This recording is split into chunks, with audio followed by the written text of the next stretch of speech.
తాకట్టులో ఉన్న మీ బంగారం ఈ రోజు ఎంత ధర చేస్తుందో కొమ్మూరి గోల్డ్ వాళ్ళకి కాల్ చేస్తే ఫ్రీ గోల్డ్ కాస్ట్ చెక్ చేసి చెప్తారు. అస్మద్గురుభ్యో నమః. సుమన్ టీవీ ప్రేక్షకులందరికీ కూడా నమస్కారం. మీ ముందున్నది డాక్టర్ టికేవి రాఘవన్, విశ్రాంత గణిత శాస్త్ర అధ్యాపకుడు.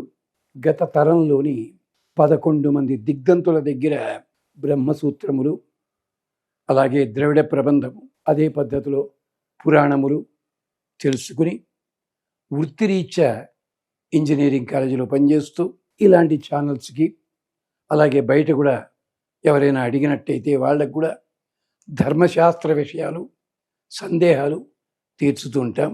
అది సంగతి.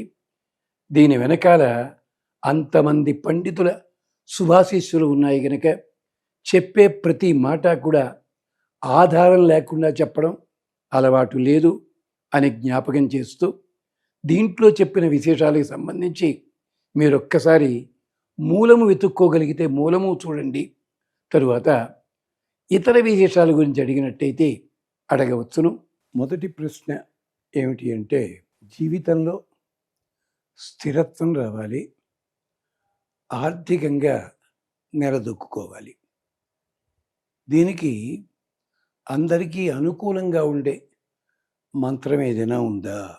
ముందుగా ఆర్థికంగా నిలబడాలి బాగా అనుకున్నట్టయితే శంకరాచార్య కృతం శ్రీ కనకధారా స్తవం, ఇది రోజుకి 3 సార్లు చదివితే మంచిది, ఓపిక ఉంటే.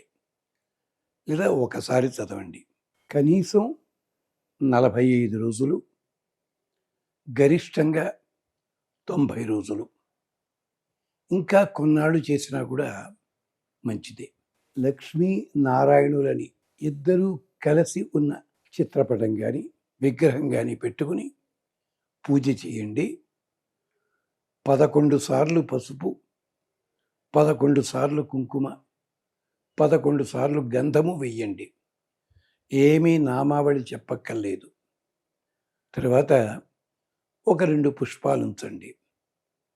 తరువాత నివేదన ఏం చేయాలి అంటే, వడపప్పు పానకం, సరే మీకు ఇతరములైన పళ్ళు అవి దొరికితే అవి కూడా నివేదన చేయొచ్చు.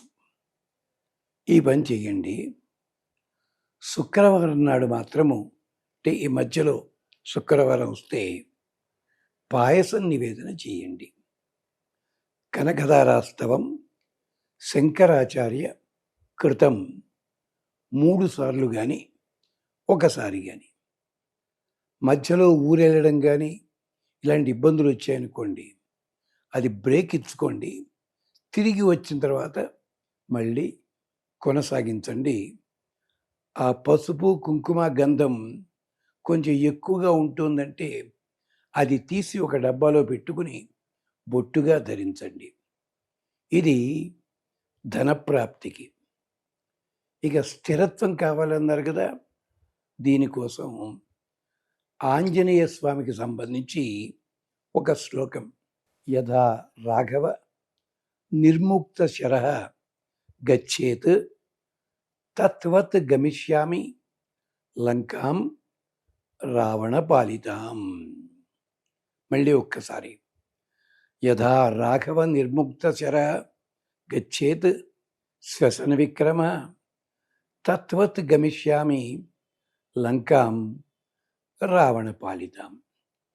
హనుమంతుడి ప్రతిమ కానీ చిత్రపటం కానీ ఉంటే మంచిది. లేకపోయినా కూడా హాయిగా చదువుకోండి. 108 సార్లు చదవండి. ప్రతి ఆదివారం నాడు దగ్గరగా ఉన్న ఆంజనేయ స్వామి గుడిలో ఒక 3 ఆదివారాలు స్వామికి కుంకుమ పూజ చేయించుకోండి. దీనివల్ల మీకు స్థిరత్వం కలుగుతుంది. ఇందాక చెప్పిన దానివల్ల ధనప్రాప్తి అది కలుగుతుంది.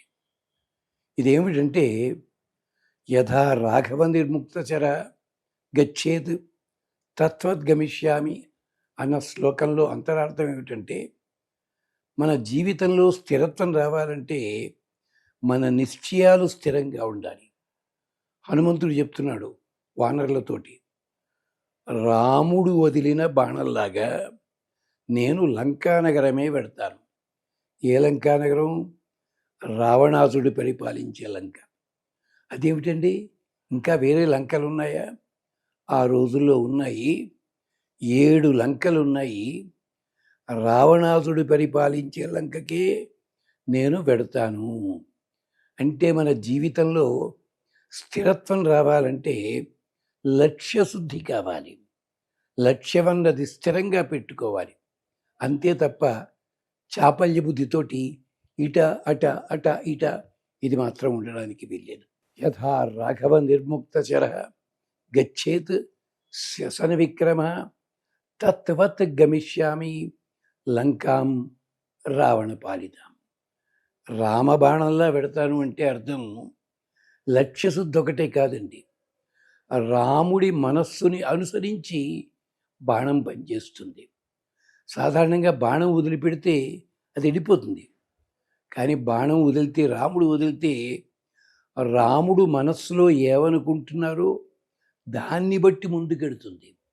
అవసరమైతే వేగంగా వెడుతుంది, లేకపోతే మామూలుగా వెడుతుంది. బ్రహ్మాస్త్రం లాంటిది కాకి వెనకాల పడి తరిమింది. బ్రహ్మాస్త్రం కాల్చేయాలి కదండి, కాదు, రాముడి మనస్సు ఎలా ఉందో అలాగా. ఈ 2 చెయ్యండి, మీకు జీవితంలో లక్ష్యశుద్ధి, ధన ప్రాప్తి తప్పనిసరి. హనుమంతుడికి ఏమన్నా ప్రత్యేకించిన నైవేద్యం అంటారా? ఏమీ కంగారు పడకండి. ఒక దానిమ్మ పండు హనుమంతుడికి నివేదన చేయండి. చేస్తే చాలు. ఎంచేతంటే మన కోరికలన్నీ కూడా దానిమ్మ పండులో గింజలు లాంటివే.